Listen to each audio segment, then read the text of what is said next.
S.I. Reddy. Thank you have 4 minutes. Thank you, Vice Chairman, sir.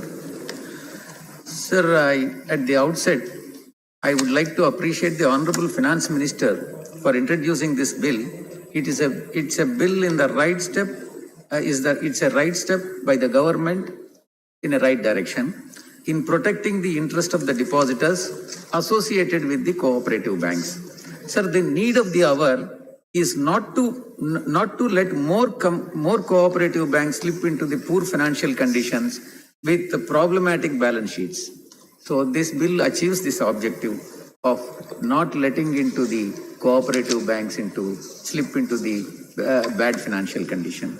The bill looks into these aspects and has suggested reforms at the administrative and financial levels of the cooperative banks, sir. However, I would like to bring to the kind notice of the Honorable Finance Minister and make some few suggestions, sir. Visakhapatnam Cooperative Bank has become the biggest cooperative bank in South India and has achieved the milestone in July 2020 by crossing the total business of 6,000 crores and with more than 88,000 members. With so many cooperative banks in losses in the country, I request the Honorable Minister to kindly look into the functioning of Visakhapatnam Cooperative Bank and take some cues in implementing the similar model for the operation of other cooperative banks also, sir.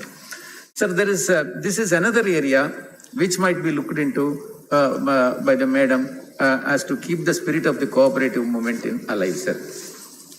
Sir, the RBI has an urban, the second issue which I would like to bring to the notice of the Madam is that RBI has an urban banks department, which is vested with the responsibility of regulating and supervising the urban cooperative banks.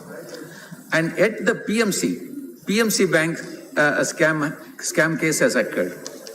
It means that the government and the Honorable Minister will look into strengthening of the urban banks department of the RBI that supervises the cooperative banks. Otherwise, just giving more regulatory powers to RBI would not fix the problem of finding and fixing the issues in cooperative banks before it gets too late, sir. Sir, the next suggestion which I would like to bring to the notice of Madam is the benefit of district cooperative banks attached to the state-based primary agricultural cooperative societies in disbursing and recovering the agricultural credit is well known to all, sir. However, most of the DCBs, district cooperative banks, are struggling across the country due to poor credit and its recovery. Andhra Pradesh has been able to solve this problem by merging these district cooperative societies together with AP state cooperative banks, sir. This has helped in the sustainability of smooth functioning of these banks.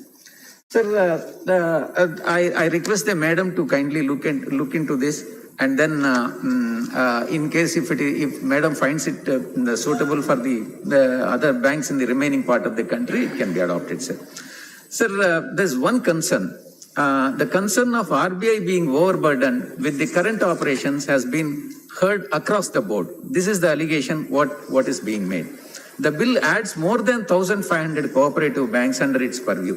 Thus, more clarity may be given on the kind of changes that will be made to equip the RBI in terms of human resources to handle the administration of these banks, sir.